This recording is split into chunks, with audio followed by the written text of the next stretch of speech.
సరైన భక్తి మార్గంలోకి ఎలా వచ్చారో ఈ స్కిట్ ద్వారా చూద్దాం.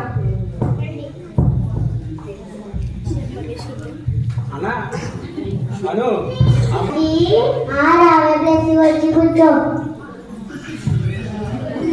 ఎప్పుడు టీవీ ఫోన్ అంటే బయట ప్రపంచం చూద్దాం రావే.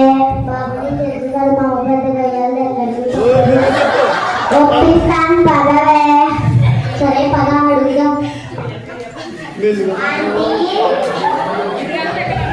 చెప్పమ్మా. ఆంటీ ఈరోజు నా పుట్టినరోజు ఆంటీ, మీ అమ్మాయి మా ఇంటికి పంపిస్తారా? సరే వాళ్ళు వచ్చేయండి. సరే వెళ్దామా? సరే వెళ్దాం కదా. ఈరోజు నా ఫేవరెట్ హీరో సినిమా మూవీ అంటారా? బాబు మమ్మంత టైం అయితే ఒప్పుకోలేదు. వెళ్దామా? సరే వెళ్దాం పదా.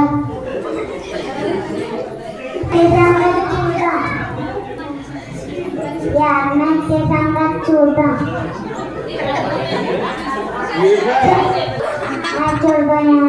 చూద్దాం.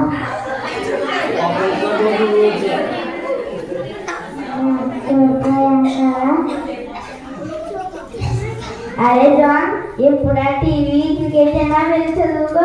అసలే రాత్రి నేను ఆన్ చేసిన దానికి సీరియల్ సగం సీన్ మిస్ అయిపోయాను. రే జాన్సన్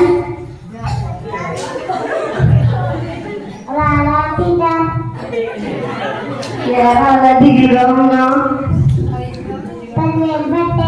ఓడిపోయాను. ఏం బాధపడకరా, నడుపుకోలేను.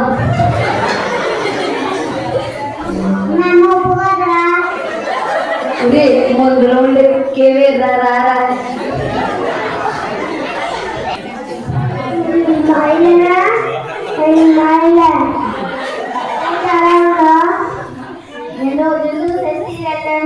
వంద లక్ష విడిపోయారండి. విడిపోతే నువ్వు సీరియల్ చూసి సీరియల్ పిచ్చుతావా? గురుదర్శనానికి పాస్ గా వస్తున్నారంట. టీవీ ఛానల్ మాత్రం రావున్న ఛానల్ తగ్గిస్తాయి. మోటార్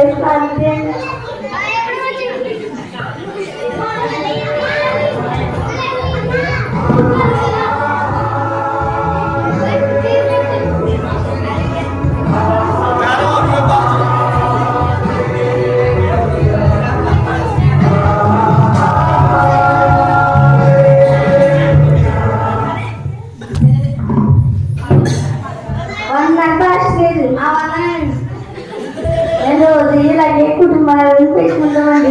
అందరికీ మాట్లాడుతూ ఉంటాం. సరే మా ప్రార్థన చేసుకుందాం.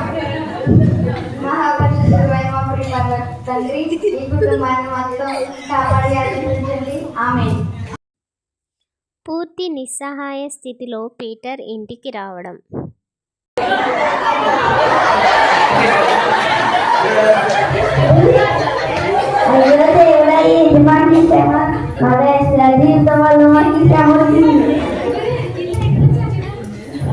ఏమండి ముందు వాసన వస్తుందండి.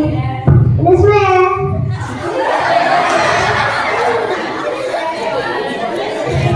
మీరు అదే అంటాను. రోజు తగ్గి సంవత్సరాలు వీడు కూడా వస్తాయి. నువ్వు అసలు పిల్లల్ని పట్టించుకోవచ్చు, చూస్తూనే ఉంటావు. పంచుగది ఇదికేమో. సరే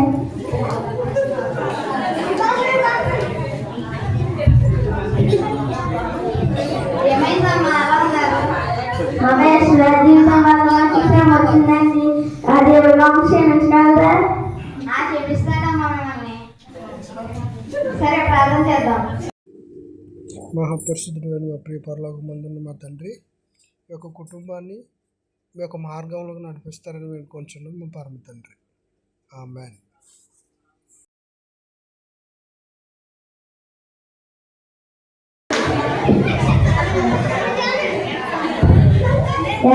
ఎలాగన్నా అందులోకి batting fees, college fees చదవమండి.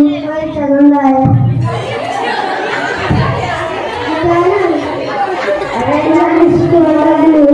Fee బట్టి డబ్బులు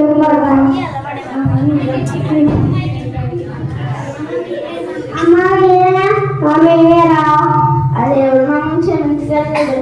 అందుకని నేను సీరియల్ చూడడం మానేసి నేను మమ్మల్ని తాగేసాను. నువ్వు కూడా మాతో చెట్టుకి వచ్చే